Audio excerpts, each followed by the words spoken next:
Сайн байцгаана уу? Ээжин болон үзэж байгаа та бүхэндээ энэ хорон бичгийн мэндийг хүргэе. Өнөөдөр та бүхэндээ жирэмслэх магадлалтай өдрийн талаарх зөвлөгөө өгье гэж бодлоо. За залуучууд маань хүүхдүүд маань гэлтгүү.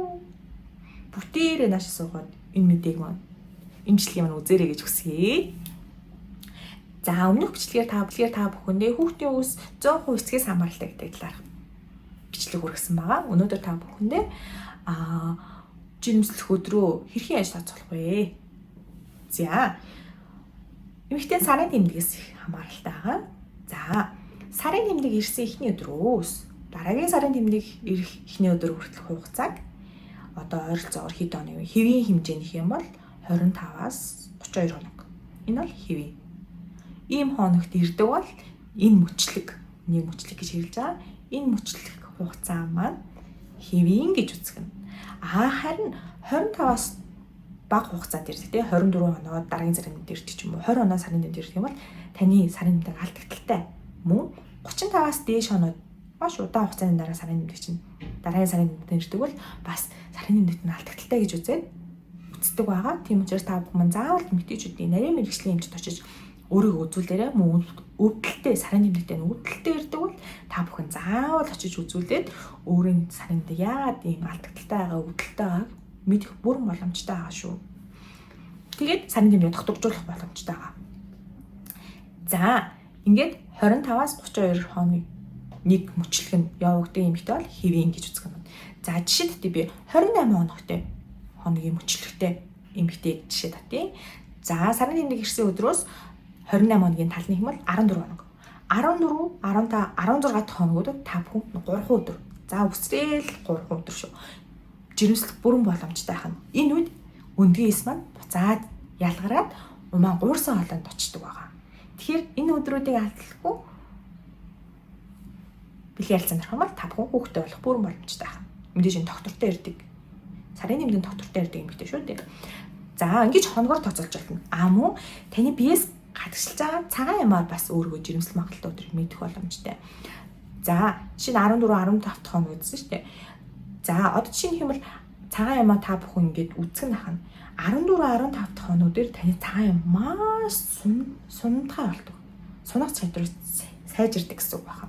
10 хоногд бол ингээд ерөөсөө сунахгүй ингээд болоод байна. Яг жирэмс өндгөөс яг ялгарсан оргил үе дээр болгон маш сайн сундаг байна. Тэгэхээр та бүхэн цагаан ямаараа бас мэдэх боломжтой юм уу? Эмнэлэгт очиод өөрөөдөө цуснасаа шинжилгээ өгөх ч юм уу те. Ингээд та бүхэн маань өндгийн маш оргил үеийг тооцоолох бүрэн боломжтой байгаа шүү. За ингээ өөрөөхөө сарын тэмдгийн өндгийс боловсрол яг гадагшлаад хүүхдээ болох өдрийг за ингээд олчлоо. Тэгэнгүүт эрэгтэй X эр билгээс Y эр билгээсийг одоо амьдрах чадварыг та бүхэн мэднэ тий.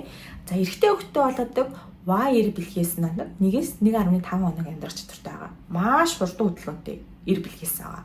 Эмэгтэй хүүхдээ болоодог X эр билгээс нь олонгод маш удаан хөдөлгөөнтэй ингээл удаан явдаг.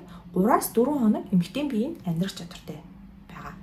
Тэгэнгүүт хэрвээ та хүүтэй болъё гэж бодох юм бол өндгийс боловсрдог одоо оргил үеийг олчлаа шүү. За 15 дахь хоног. За 28 хоногийн мөчлөгтэй эмэгтэй бол яг 15 дахь хоног өндгийс нь яг гадагшлаа. Тэгэнгүүт яг гадагшилсан өдөр нь та бүхэн бэлгийн харьцаанд орох юм бол хүүтэй болох бүрэн боломжтой байна. Эр билгээс ч маш хурдан өндгийстэй нийлэх боломжтой. Харин охин хүүтэй болъё гэж бодох юм бол өндгийс гадагшлах тэр хоногоос өмнө 2-3 хоногийн өмнө за 3 биш юм аа 4 хоногийн өмнө за тийм ээ 3 юм уу 4 хоногийн өмнө бэлгийн харилцаанд орох юм бол та бүхэн нөгөө эр билгийн X хоромсомтой эр билгээстэй нийлээд охин хүүхдээ болох бас боломжтой ахнаа. Тэгэхээр яг нөгөө өндгийс гадагшлахаас өмнө бэлгийн харилцаанд орно гэсэн үг байна. Ингээд та бүхэн маань охинтой болох уу, хүүтэй болох уу гэдгээ тий ингээд та бүхэн маань бүрэн тооцоолох боломжтой байгаа шүү. За өнөөдрийн бичлэг маань ингээд дуслаа. Та бүхэн маань энэ мэдлэгийг бас мэдээд авахд бас хэрэгтэй байх. Хүүхэд залуучууд гэдэггүй бүгдээрээ мэдээд аваарай. Ингэж жирэмслэх магадлалтай өдрийг бас тооцоолж болдог байгаа шүү. За дараагийн дугаарт түр баяртай.